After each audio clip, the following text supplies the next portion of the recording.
There we go. We're having it can be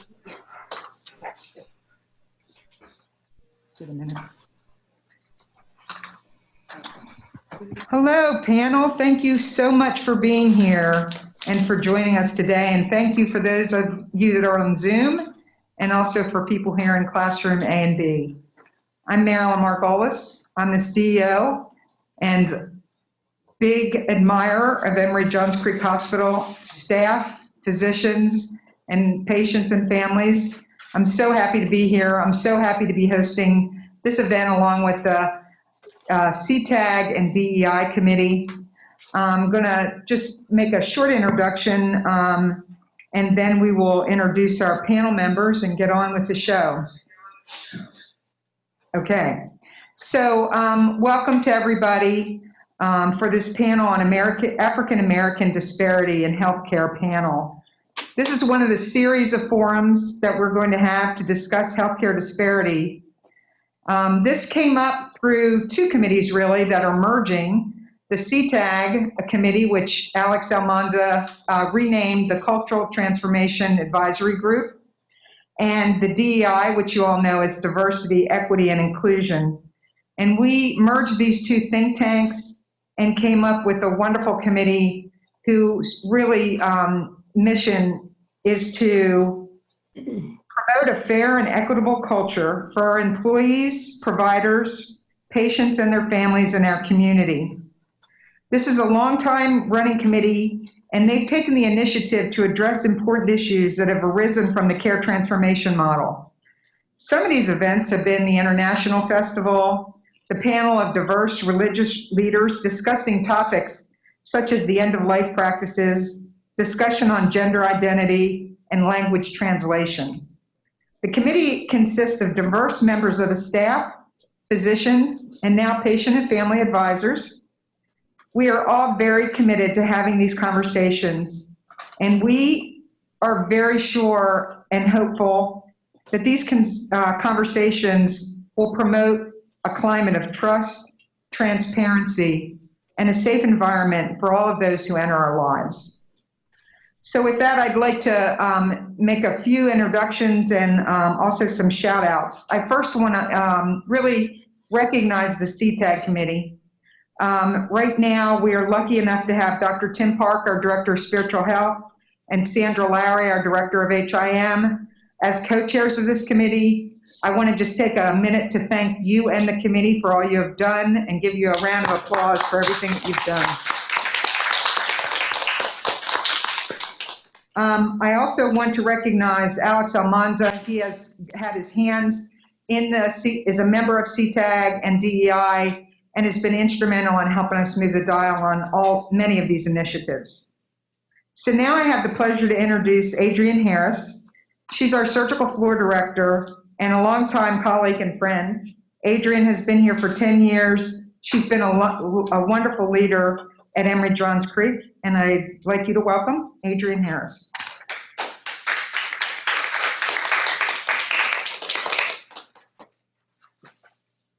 Thank you so much, Marilyn, and thank you everyone for attending today. Thank you for your leadership and facilitation and support for education and awareness in DEI. Greetings and good day, everyone. My name is Adrienne Harris. I have been a member of the CTAG DEI committee and am excited to assist with today's event. This is a webinar, so all microphones have been muted with the exception of the panelists. However, we definitely look forward to your questions, so please enter them into the chat, and there will be a Q&A portion at the end of the discussion as time permits. As we get started, I introduce you to the primary moderator leading this dynamic discussion, a registered nurse here at Emory Johns Creek Hospital who is near to my heart, Cammie Nicholson. She has been a nurse here for 2 years after graduating from Valdosta State University. We brought her all the way up through passing through many hospitals to bring her up to the creek. And without further ado, Cammie Nicholson.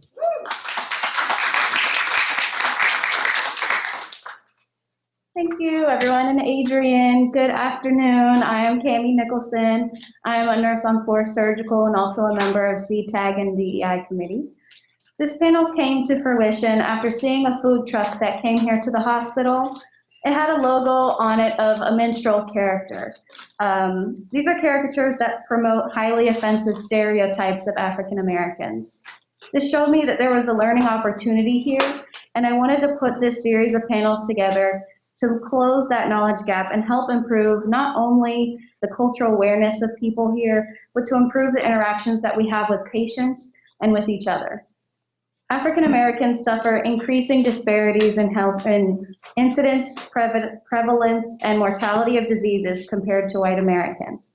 Some of these contributing factors include lack of access to healthcare, low income, poor education, residential areas created by redlining, psychosocial stressors, historical traumas, and many more. Practices such as surgical experimentation on women without anesthesia and the Tuskegee trials cause generational traumas and mistrust of healthcare providers to this day. Today in healthcare, the opportunity exists to break this glass ceiling and provide quality care to all people. This topic that is not discussed enough is so important to me because this is a minority group that I am a part of and have had difficulties with as a healthcare professional and as a patient. I'm hoping to learn a lot from this about how I too can navigate this world we live in. And with the help of everyone here today, Adrian, Marilyn, the CTAG committee, and all you watching, we can really be a catalyst of change. This is only the beginning. So without further delay, I will turn it back over to Marilyn to introduce two of our guest speakers.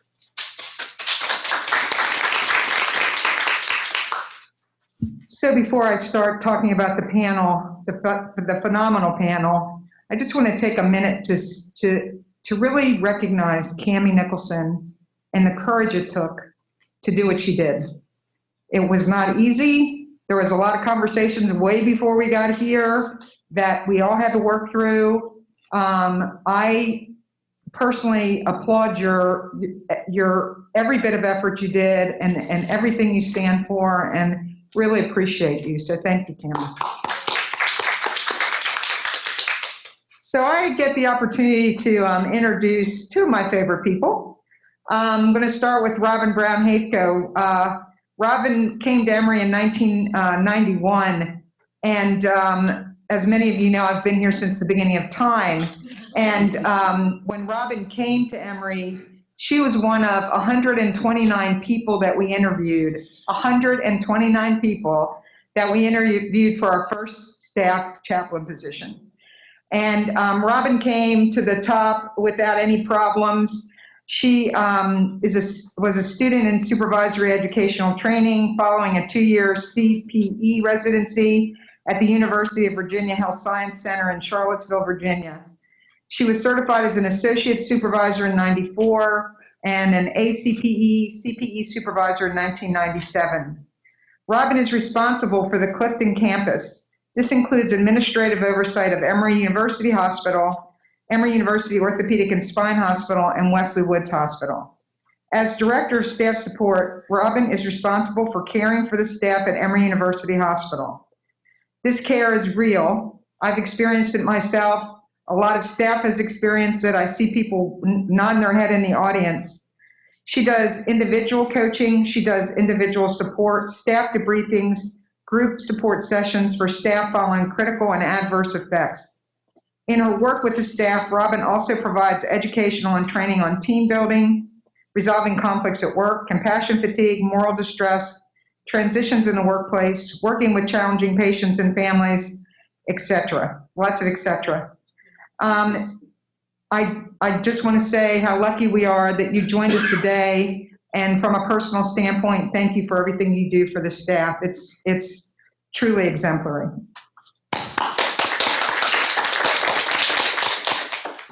And then my friend Charles Buffington. Charles is a member and past president of our Emory Johns Creek Board of Directors. He's helped us in so many ways. We've partnered with him in the community. He's a you're a two-armed marketer, and just does so much for us to celebrate us in the community. He is the founder and president of C.W. Buffington and Associates, a management consulting firm based in Roswell. The firm focuses on helping ministries and companies grow in the knowledge and application of holistic stewardship, the effective management of time, talent, and treasure. Charles previously spent 25 years as an executive with Bell South and AT&T, where he retired as a vice president of business sales. He's also a veteran who served more than 5 years in the U.S. Air Force. Charles is a graduate of the Harvard Business School. He's very active in his church, which we work together with his church. And it is my honor and pleasure to introduce Mr. Charles Buffington. And now I'm going to hand it back over to Cammie, and she's going to finish the panel. All righty. So allow me to introduce Dr. Clyde T. Jacob. He is an obstetrician and gynecologist at Emory Women's Center at Finley Road. He started practicing in 1998 and is a member of the American Board of Obstetrics and Gynecology. He attended the University of Medicine and Dentistry of New Jersey, where he received medical education there, and completed his residency of obstetrics and gynecology at Beth Israel Deaconess Medical Center. He completed his internship of obstetrics and gynecology at New York Downtown Hospital. So please welcome Mr. Clyde Jacob.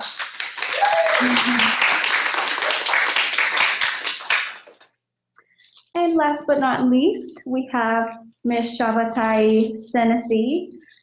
She is a health scientist at the Centers for Disease Control and Prevention. Originally from Florida, she received her BA in Health Science Administration from the University of Central Florida.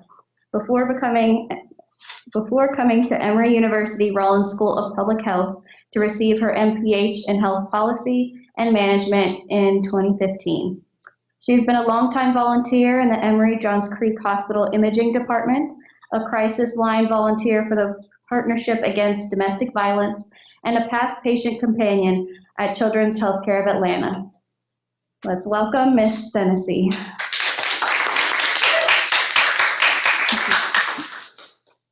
Okay, so next we'll start with one question that each of you will answer. So we will start with Ms. Senesi.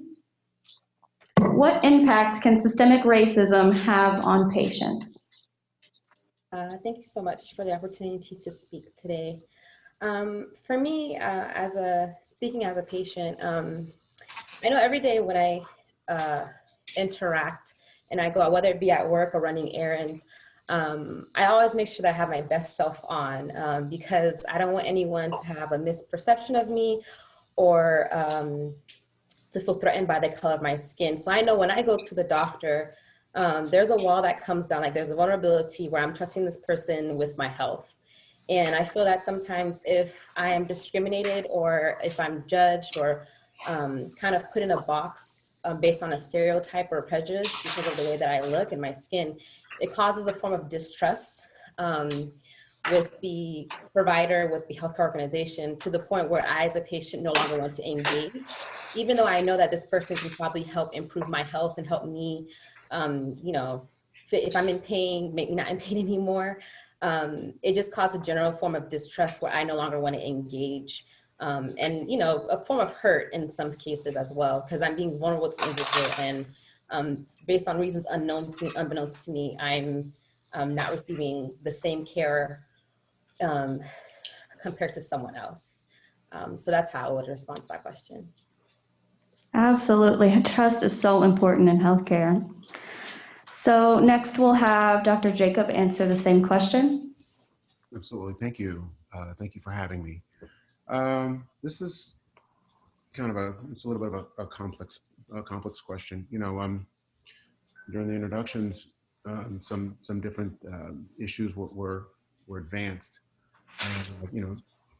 When you get to the doctor's office, the healthcare racism for most people, or this healthcare, it's a downstream issue.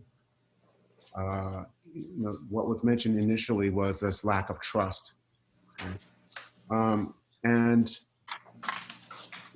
apart from some of the egregious issues, you know, Tuskegee, you had lax, um, some of the vaccine controversy, and Sims. You know, there are some very, very subtle things that are increasingly important and more relevant to, and are very relevant to today's patient. Um, that you know that are very, very. It's almost like smoke. You can't get your hands on it. And what I mean that to say is that you know sometimes you know I can't obviously speak for other people, but you know there are assumptions that are made people, and as a function of those, you know, those are under the hood assumptions about people of color when they come in, and um, to some extent, you know, you'll in many cases see um, that patients of color are not always given the time or explanation because there are assumptions about, you know, their assumptions about them. In my practice, I've seen so many women who, you know, when you know, they come in, they say, oh, you know, I've had a hysterectomy, and I say, okay, well, why? Oh, I had, you know, I had fibroids or whatever, and it's very, very quick to just jump to this invasive and definitive surgery without a candid and very thoughtful discussion about what their options are, what they're trying to achieve. Um, I think all of this, um, in terms of just racism in general, it really begins so much earlier in life. You know, with respect to grade school, with respect to education, lack of education, or under education, lack of opportunity, as far as you know, getting as far as equity. There, I just have to bring this up. There's this commercial that you see on TV once in a while. I think it's a University of Phoenix commercial, something along those lines. And it talks about how there is equity in terms of talent, but there is inequity with respect to opportunity. And you know, when you see patients come in, they're bringing a lot of other stress to that. But you're seeing that patient at that point, but you don't know, you know, what they're dealing with on a daily, and it's daily. It is pervasive. It is daily, and is unrelenting.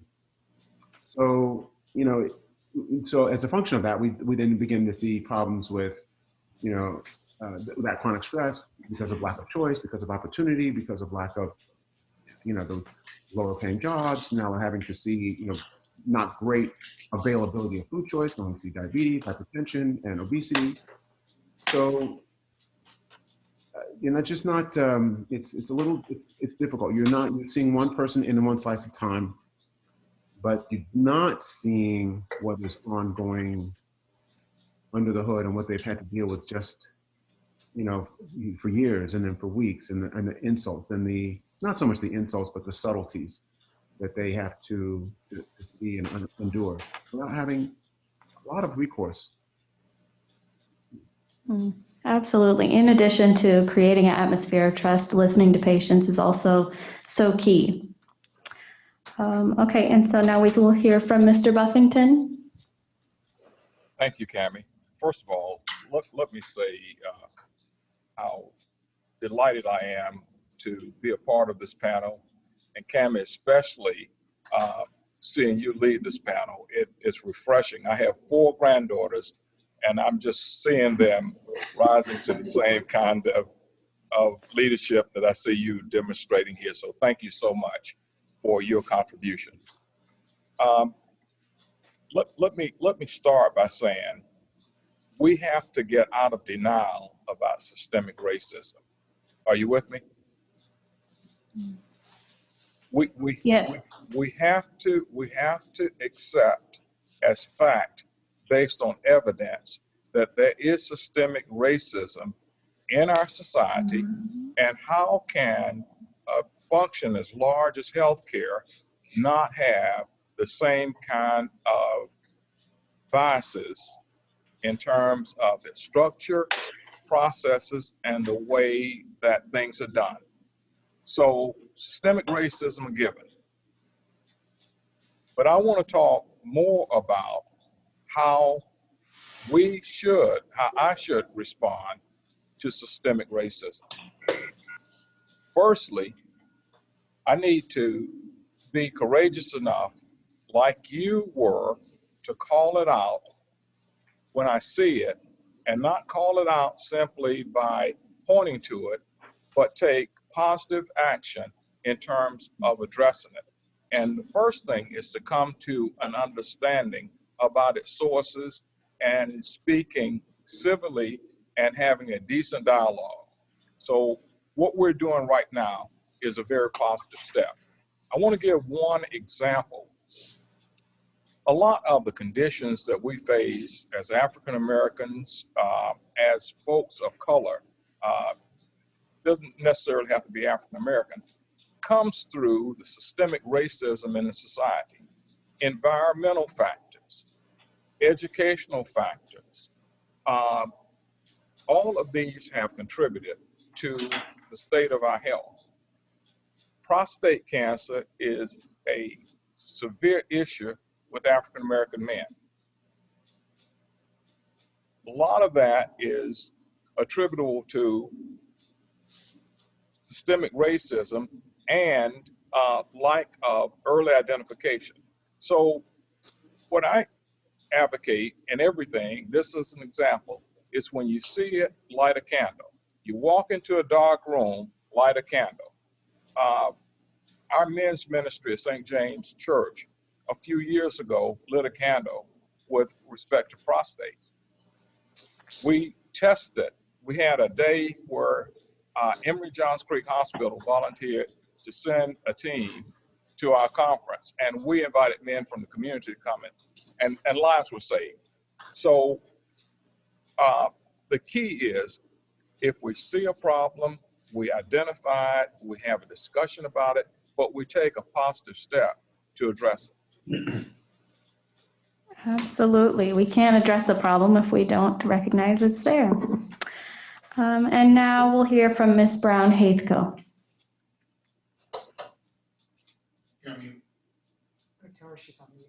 Oh, you're muted right now. We can't I'm hear. on mute. Okay. Thank you very much. And it's good to be with you all and with these guests that I am on the panel with. I've appreciated hearing what they've already spoken. And I'm not sure I'm going to say anything different. However, I want to bring a kind of a personal note to it for myself. And I'm going to speak about my mom. My mother, just before she died, probably about 4 years before she died, had to go see a urologist. And that urologist was a young white man. My mother was 84 at the time. And so I want to talk about the ways in which her growing up, and she was born in 1931.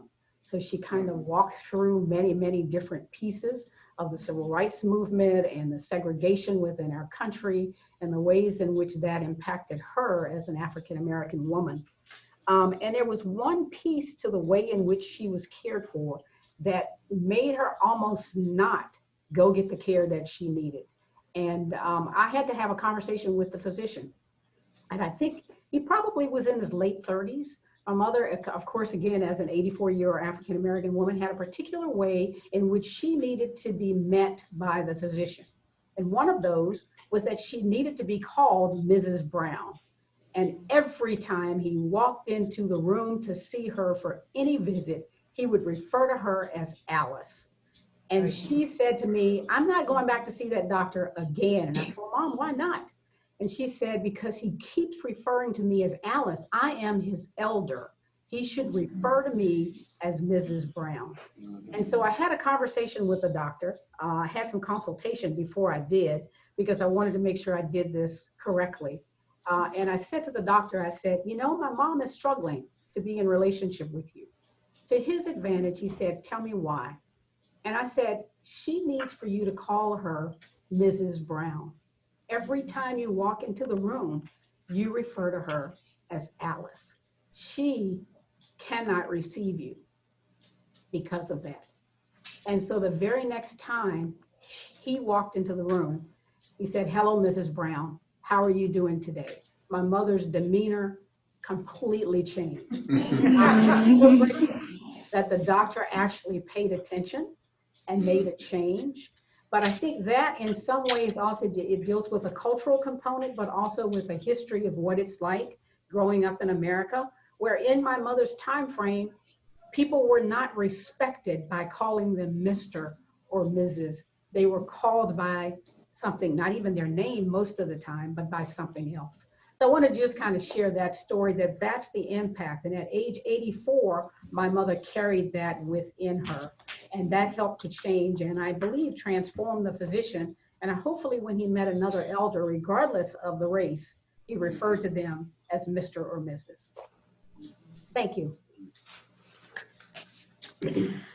Yes, absolutely. Those seemingly small changes can make a big difference. Absolutely. So we'll hear from you again, Ms. Senesi.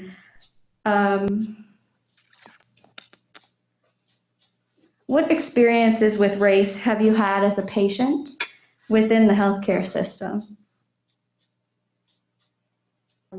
So my experiences personally, I think I've had incidences both when it comes to like the administration staff, like when you're checking in, when you're registering, and also like when you're dealing with the physician as a whole, like when you're in the patient room with the physician or the nurse. I think for me, when there was an incident where I was at a gynecologist's office and I was there for an appointment because I had IED misplacement. And so I get in, I check in, a registration, and then I'm like, okay, I'm here. I came a little bit early because I'm like really freaked out because of all these things that you hear about IED misplacements. And so I'm like, can you let me know, like give me a buffer of time of how long it'll take for me to be seen? She's like, you'll be seen, just take a seat, we'll see you soon. I'm like, okay, maybe it's just me like freaking out a little bit too much, but I'll take a seat. And I noticed, one, I'm the only person of color in the waiting room. And then I see that for the people who are there before me, of course, they get seen before me, but people who come after me, they also get seen before I'm seen.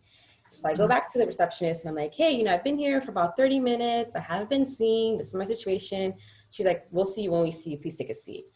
But then I noticed that when other people who are Caucasian or who are not of my skin color, they go to the receptionist and she like, oh, ma'am, like, we're so sorry. Like, this is, this is why there's a delay, et cetera, et cetera. And I'm like, okay. So I go back to the receptionist. Maybe she has more information that she didn't have before. And I ask her a couple questions. She's like, ma'am, we can't really predict. We'll be seeing what we're seeing.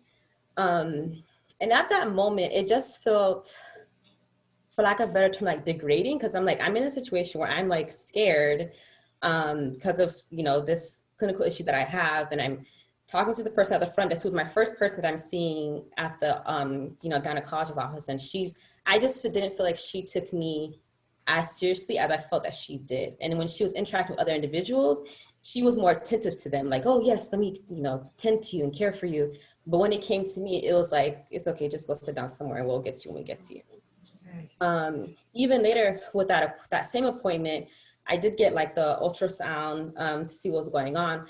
And then she took me to the patient's room, like where you wait for the doctor, sorry for the lack of a better term. And I ended up waiting there for another hour. I ended up actually leaving without seeing a physician. And then it wasn't until 2 days later that the doctor called me. She was like, oh, sorry, we missed you.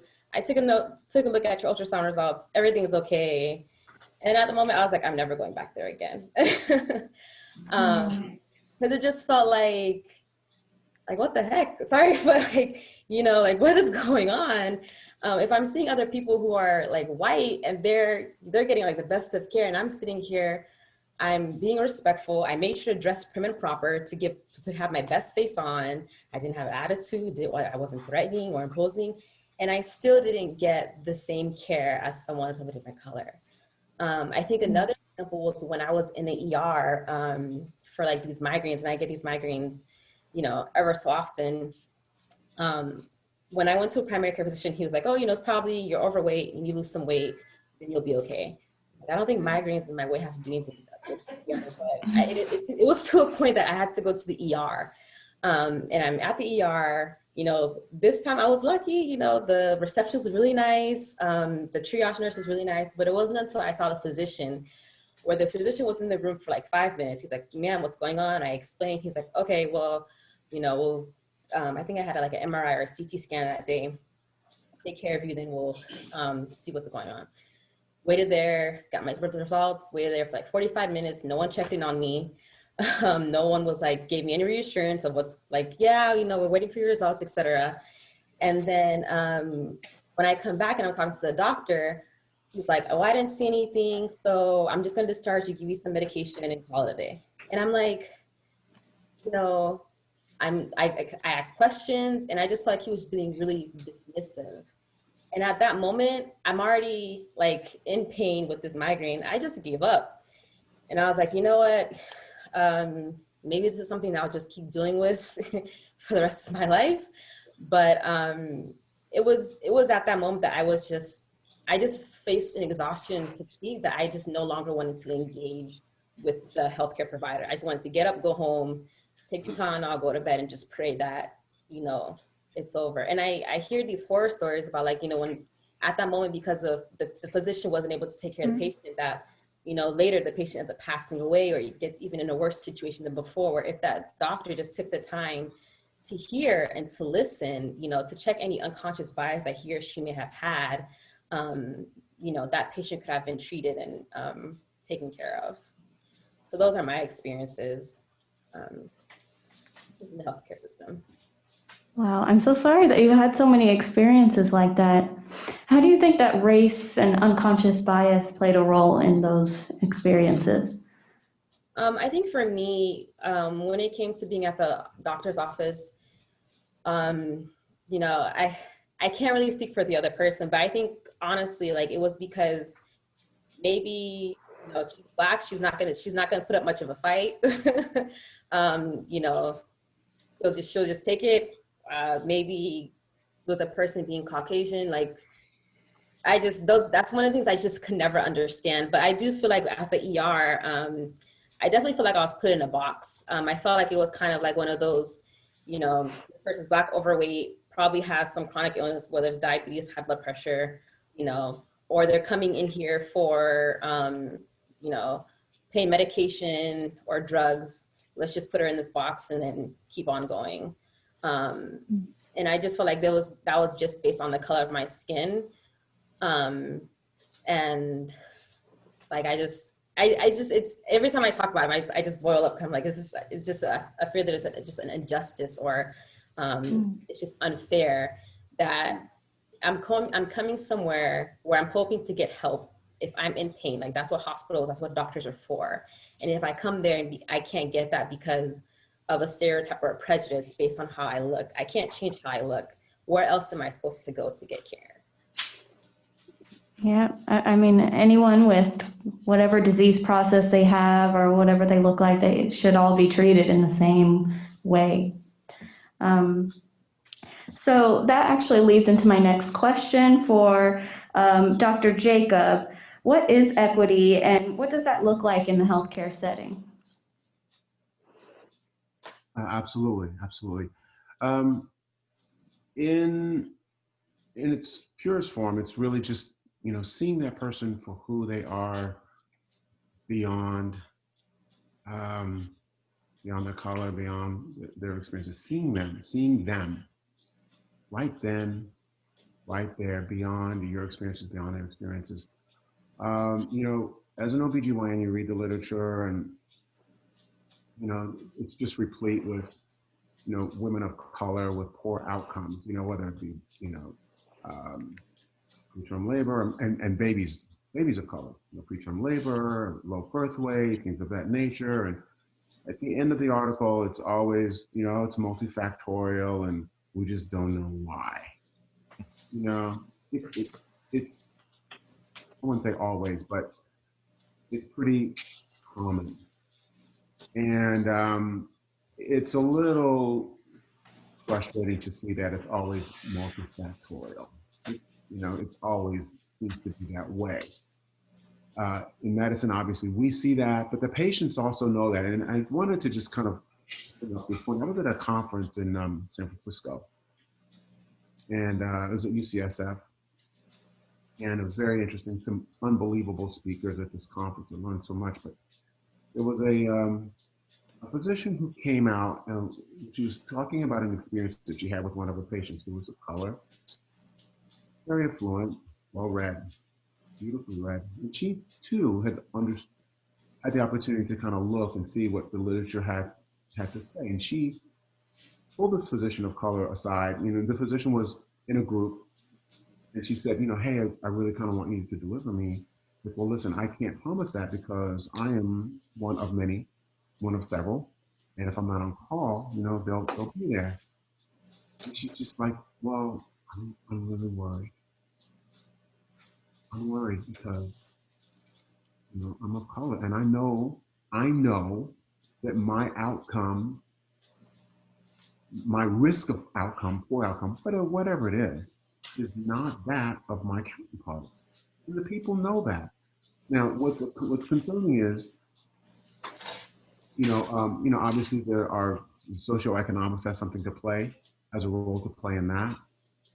But this socioeconomics has nothing to do. Money, which is the universal key, does not unlock the door of inequity on any level. On any level, every single time there is a poor outcome, socioeconomic status notwithstanding, and it says a lot. It says a lot. No matter what you do, no matter what you've earned, no matter how hard you've worked, you are going to have potentially or an increased risk for some of that. I was just reading an article this morning on a young lady, it was last month, 30, a pediatrician, 30 years of age, she died of preeclampsia. Now, we don't know all the details. I'm not challenging the doctors at all. They may have done everything they could. And it's also possible that preeclampsia can potentially is worse for women of color. It's just that you see these deaths, the risk of death is over 2.5 higher for women of color. Again, socioeconomics, notwithstanding, you know, whether you're in rural wherever or whether you're here or Mayo Clinic, you know. So it's something to think about, something to think about. But I just want patients, I want people to see, I want me to be seen as me. My mom is a white woman and a midwife, and she makes sure to sit down when she speaks to women of color and really listen to their concerns and take the vital signs to make sure their blood pressures aren't high and things like that to ensure the equitable care. So yes, that is so important. In many cases, really take that into account when they speak with patients. There is going to be a level of trust, a mistrust, excuse me, and it is well founded. It is well founded, and take the time to explain things well, and really go over the risks and the benefits of this and this and this and that, and what you're trying to accomplish for the patient, and not go straight to, hey, look, you know, let's just go ahead and do that hysterectomy. We'll see you next Wednesday. Make sure you're on time. Absolutely. Thank you very much. And I will turn it over to Adrienne to do the next two questions. Great. Thank you so much, Cammie. So we're going to slightly switch gears a little bit and move over to Miss Robin Brown-Haidco. So how have you been able to support staff that have suffered through racial discrimination? And a follow-up question on that, what long-term impact does that have on a person? Thank you. It's really, really two great questions, and I spent some time thinking about it. I think in order to answer the question, I want to begin first with my own story. I am an African-American woman. I grew up in the segregated South, Virginia, and a state where racism was rampant during the time that I was there. I was born in 1957, so right smack in the middle of all of the civil rights heat. And in Virginia, the racism is still very, very prevalent, specifically in the small rural area in which I grew up. I moved away from that hometown about 30 years ago, and each time I revisit, I am saddened and disheartened by the fact that not much has changed. Each time I talk to my younger sister who continues to make her home in that small town, I hear the ways in which the racism within the community continues to impact her emotionally, spiritually, and psychologically. And despite her educational, she has a master's in education and financial success. Her husband owns his own construction company. There is no way for her to escape the racism that she faces each day. The barriers vocationally for her continue to exist because of the color of her skin. And I think it kind of fits with what Dr. Jacobs just said in terms of it doesn't matter how much education you have, your socioeconomic status, the barriers are still there, the disparity is still there. When we enter the doors of Emory Healthcare, wherever in the system we work, and I happen to work at Emory University Hospital, our main campus, we bring our stories, past and present. We also bring our hope for a future where those stories can be transformed and redeemed. Over the past 15 years, I've provided staff support to people on numbers of levels here in this healthcare system, in this hospital. I still get some invites from Wesley Woods, where I worked years ago. I also worked at Grady. I still get some invites from those places to come. I have heard stories of hope and pain related to working in healthcare. And while Emory is probably one of the most diverse contexts in which I have worked, there are still ways in which our staff can feel as if culture and race can be easily misunderstood, discounted, and dishonored. I recall a staff who came to see me. She was hurt, she was angry, I mean, she was livid because her leader, whom she trusted and respected, referred to her using language that was culturally demeaning and disrespectful. Her leader, of course, was using the language in jest. She thought it was funny, it's a joke, and had no idea that the words had caused harm to her staff. When it was pointed out that what her language meant from a cultural perspective, the leader felt regret, sadness that she had caused harm to one of her staff. It was a transformative time for the leader, and it invited her to be more careful about the language that we use when we speak. I think it gets back to just the image that Cammie talked about and what kind of connotation gets associated with language, with images based on our cultural perspectives. That leader learned that what was intended as humorous and fun was not received in the same way. So when I work with staff at EUH, I invite honest conversations when boundaries are crossed and misunderstandings occur. I recall a time when I was invited to sit with a staff in one of our critical care units where nurses were really up in arms. They were angry, they were concerned that a patient who was being considered for a transplant was not accepted because of his race and his culture. He was a Latino male. The unit's leaders scheduled a staff support session for staff to name their feelings and perceptions and to strategize about how to approach the transplant team. A meeting was set up. The transplant team came in, members of that team, one of its primary doctors. They sat, they listened, they heard, and they felt the emotional response coming from the nurses in that unit. The dialogue resulted in greater understanding. Assumptions and misperceptions were addressed. Feelings were openly named and received, and the team began to move forward towards developing greater trust. So my hope, and in the work that I do and staff support, is that when staff come to me for consultation and support, that I can provide a safe enough context. I can create a space where they can bring their emotions, their feelings, their thoughts, their opinions, their perceptions, their misunderstandings. They can listen to each other with respect and without judgment, and they can explore the ways in which their own and the others' cultural stories inform and shape the lenses through which we experience others in relationship.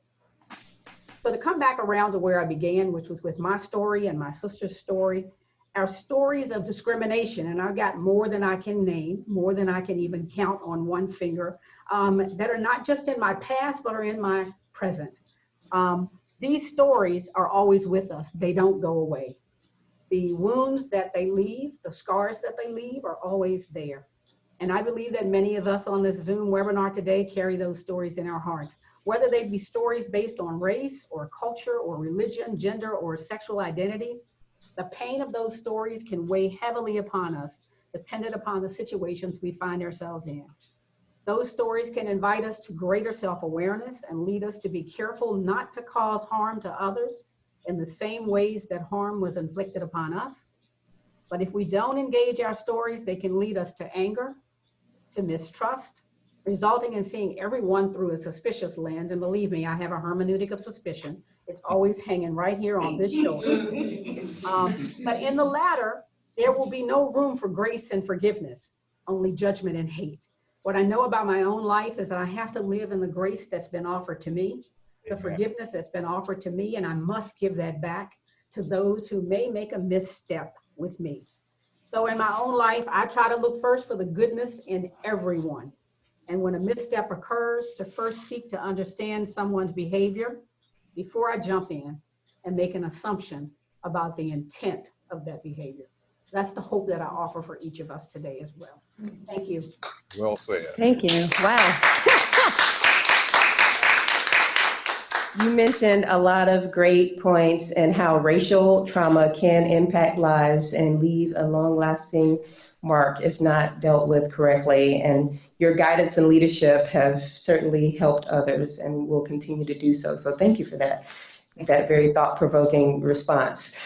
So Mr. Charles Buffington, so switching back gears, as we've seen, even with COVID, the African American community is a high-risk population for many different diseases. As Dr. Jacob mentioned, some that he's experienced in the OBGYN community.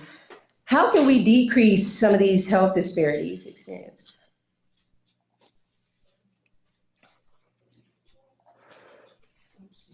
One of the ways. Are you muted? Okay. Am I muted? Okay, no, you're there. Thanks. Firstly, I think that we all have to become advocates for greater access to quality health care. That's one of the number one issues. It's actually being able to see a provider. And I don't want to get into the politics of that, but Medicaid, Medicare, the support structures need to be changed so that there is greater access to health care. I have the greatest health care in the world. I'm 73 years old. I'm on Medicare.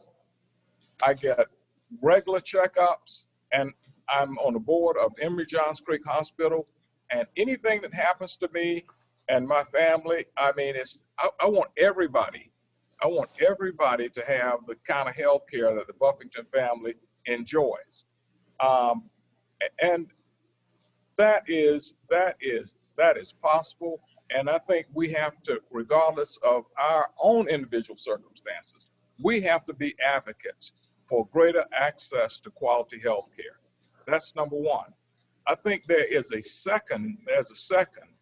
The second is we have to engage in education and re-education from a cultural perspective. And I'm gonna give you a story. I went in to get a physical some years ago, and please don't judge me on this, but I was bragging about my New Year's dinner.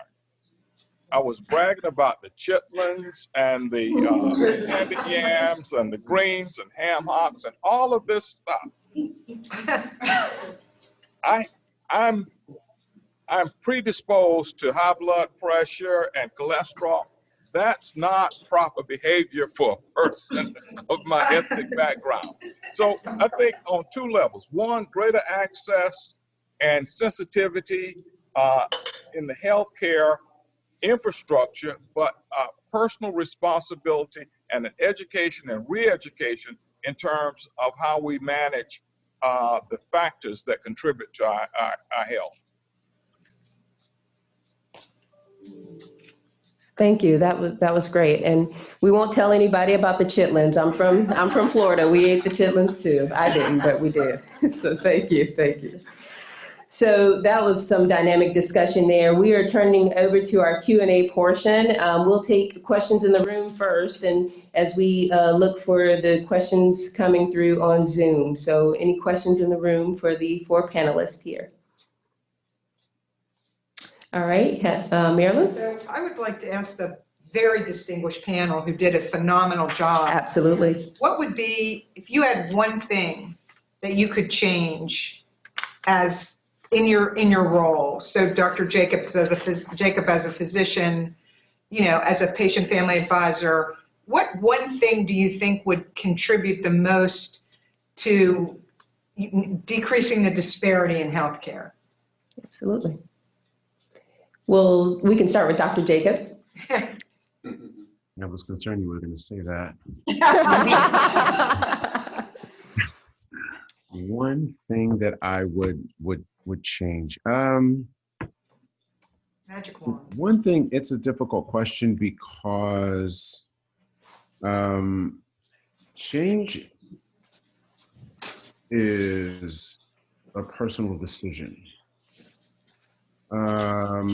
Let me give you an example of let's just take a look at 2020 and everything that happened in the news.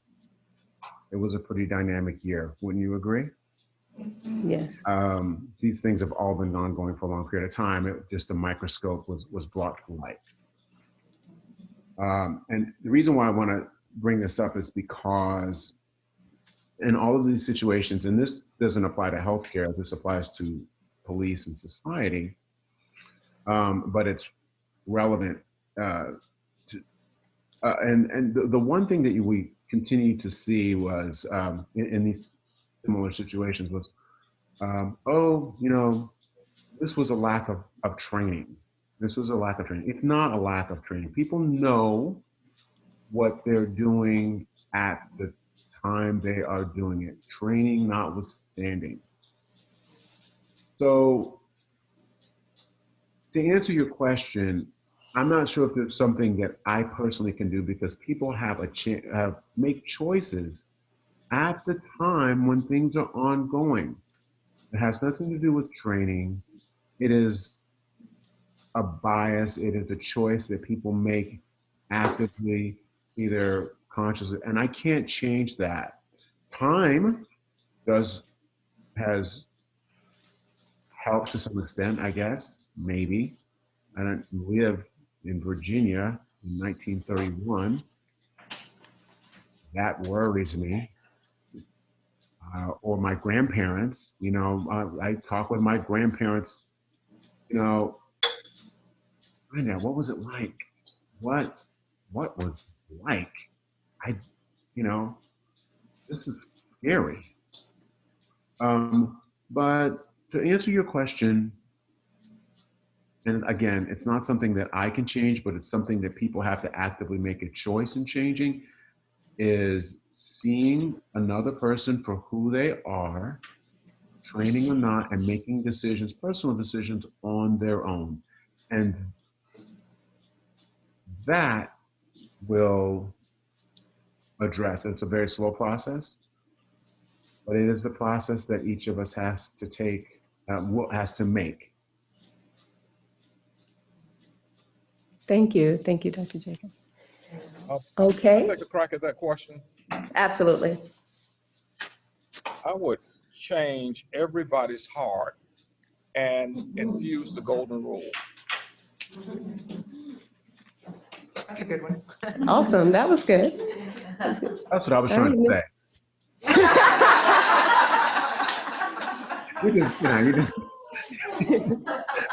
You cultivated that answer. You grew it. Validated. All right. Okay. Yeah, one thing I also want to echo from Dr. Jacob and from Mr. Charles Buffington is I would like to be able to help people recognize their unconscious bias. Because I feel that sometimes people are like, well, I'm not treating anyone differently, but if there was like a way, like a like a bell can go off, like you are experiencing unconscious bias, or you have unconscious bias. You know, I really think that can help make a difference to an extent, of course. Like Dr. was saying, it is a choice, a personal choice to make. But I do think if people are made aware of even the small things, where it's when you see someone in sweats versus in a suit, when you see someone with their hair done versus, you know, they just look like they got out of bed, like just those those small things. People don't realize that you treat people differently based on those things, and it may not be something intentional. It may be something that you kind of just learned while you're growing up, but like those are unconscious biases that causes people to treat other individuals differently. So if there could be like a, you know, in medical school or nursing school, there's like every year you have to take a training on unconscious bias and do extras on unconscious bias. Like I think that's the one change. Awesome. I think I want to follow Ms. Hennessy in saying that, you know, one of the things that I do is I also teach chaplains how to become chaplains within a healthcare context. And one of the things I'm always saying to them is that we have to be mirrors to each other. And so basically, I want to mirror back to others what I see, and I want them to mirror back what they see about me. And I think if I can do that a little bit more by inviting sometimes the hard conversations, I can tend to sometimes go home and say, you know what happened today? And a friend of mine will say, well, why didn't you say something? And so I want to be the person, I want to be more the person that I aspire to be, which is to invite the hard conversations. And the conversations about race or any other kind of ism that is out there are hard conversations. And we have to be able to just jump into them, hopefully do it with respect and without judgment. That's awesome. So, so that's great, and I think a great way to end this, to be mindful of everyone's time. And I think we did have a question come through the chat, but I think we are short on time as well. So to be mindful of everyone's time, I would like to thank you all, those on Zoom, as well as those in the room, for taking the time to join today's webinar panel discussion. Special thanks again to Cammie, who did a wonderful job in leading this discussion, as well as Marilyn for her continued leadership, and to the DEI CTAG committee as well, and to our 4 panelists for bringing their very unique perspectives on the issues impacting Black lives in healthcare. This is real, as they have put forth very, very, very eloquently. As Cammie and Marilyn mentioned, this is only the beginning, and this is the first of many. So I hope you all stay tuned for future panel discussions as we continue to bring forth education and awareness to healthcare disparities. There will be some discussions coming up on LGBTQ community as well as Hispanic communities, among others. So I bid you guys be well, stay safe, and thank you guys so much to the 4 panelists for bringing this enlightening discussion today.